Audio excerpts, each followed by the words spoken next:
Hi everyone, so we are going to finish up our notes, which we were talking about earlier, just about the finishing of our introduction to anatomy and physiology by talking a little bit about diagnostic studies and the imaging that you would see or hear of um, when talking about anatomy. So remember that we are taking notes now in our class notebook. So make sure you have that open as we're talking here today. Okay? So first thing we're going to start with is x-rays. So I'm sure you have definitely heard of an x-ray before. So what an x-ray is, it's an electromagnetic radiation. So it is what passes through your body on a film or a screen. So it's kind of like taking a picture. Um, and important things to note, so dense structures such as bone are going to appear as white, and then less dense structures like some organs are going to appear as gray or black on these types of images. And those are important to recognize because then you'll know more of what you're looking at when you're talking about an x-ray. So most of the time that you're going to get an x-ray is to detect a fractured bone or something of that sort. They can be used to look at organs when you add things like contrast in there. But most of the time we're going to look at bones or dense structures when we are looking at an x-ray. So some other reasons, like I said, chest, we're looking at our lungs for pneumonia. Breast, you can also you use x-rays for a mammogram. Digestive tract, you can use barium, which is a liquid that's going to help you see better of those less dense tissues. So the barium, what it does in our body, it temporarily coats the lining of the digestive tract so we can see it more clearly on these types of films. Another one is blood vessels, so an angiograft or arteriograft is going to help us see blood vessels. Again, contrast is injected so we can see those better because those would be considered less dense structures here. And again, more different types. So a coronary angiograph is going to be looking at our heart. Cerebral, remember, cerebellum, brain.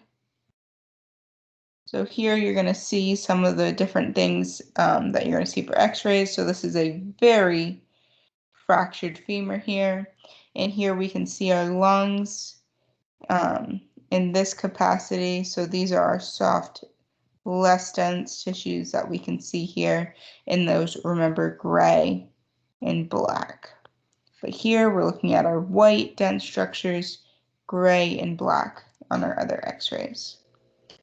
So another test that we're going to see is ultrasound scans, which is another pretty familiar one.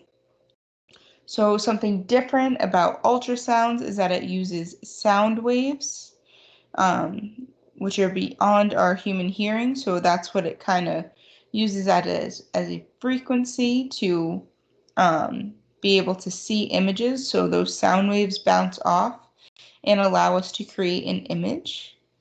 So a device known as a transducer converts these electrical signals into sound waves. So the transducer is that wand that you're going to see put on someone's body, whether it be on their stomach, ankle, sometimes it's on your neck to check your thyroid. So these sound waves pass through the soft tissues and fluids more easily than our dense tissues. So this one is definitely going to be used when looking at more soft tissues rather than our dense tissues, like our bone. So these waves are passed back into the receiver within the transducer, and that's how we produce the image there. So the receiver converts those sound waves back into electrical signals, which are processed by a computer. And those ultrasounds are mostly used to examine a developing fetus, heart valve defects, blood clots, and disorders of our internal organs. So you're going to see these a lot when looking at those soft tissues rather than the hard tissues. So here we can see we have a developing fetus here. So we have a little baby in there. So that's mostly a lot of what you hear of ultrasounds probably is when looking for a fetus or something like that. But we also are looking at other internal organs. So here is the liver that we see in this image right here. So another one is a computerized tomography scan. So that's going to be a CT scan, is a more common name for it. So for a CT scan, you're going to lie on this table, part of this huge machine, and the machine is going to move around you as you just lay still on this table. So this machine uses rotating and emits series of X-ray beams. So going back to the electromagnetic radiation that passes through our bodies at different angles, but it's going to get a different view. So it compiles the image into slices. So this is where our planes, knowing the terms for our planes, are going to be really important. So it provides much greater detail than just a regular X-ray because of the different angles that it's going to get at. So CTs are most often used to examine your head, chest, abdomen, or pelvis for tumors. So if you have a type of cancer, this is definitely a scan that you're going to get a lot. But it's also used to find inflammation of tissues and bleeding in large organs. So if you have internal bleeding, they're probably going to send you to get a CT scan. So if we look here, we're looking at different slices. So if we're looking at this slice, this would be a transverse slice of our brain. So you can see all the different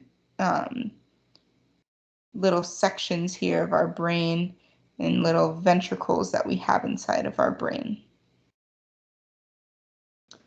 So another one is a magnetic resonance image, so an MRI. So an MRI uses magnetic fields and radio waves to generate our images here. So the patient is placed again on a motorized bed, and this time we're moved into a complete chamber, so it's completely enclosed. Chamber houses a powerful magnet. So with the magnet, when we have patients in there, we have to be very careful about metal, if they have metal with them or not. So when atoms in your body are exposed to magnetic field, they line up parallel to one another, and that's what's going to create our image here. So radio waves briefly knock the atoms out of their alignment.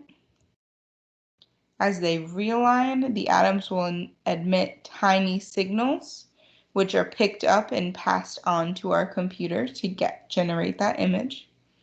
And the computer converts these signals into our images.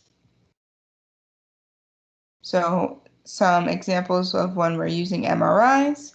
So again, it can be used for your brain to detect tumors, spinal cord to another example for that is multiple sclerosis. Again, disorders of our internal organs, so really looking at those soft tissues. In here we see a sagittal view of the brain, and the MRI, when those atoms are knocked out of place, are going to emit different colors, as you can see here.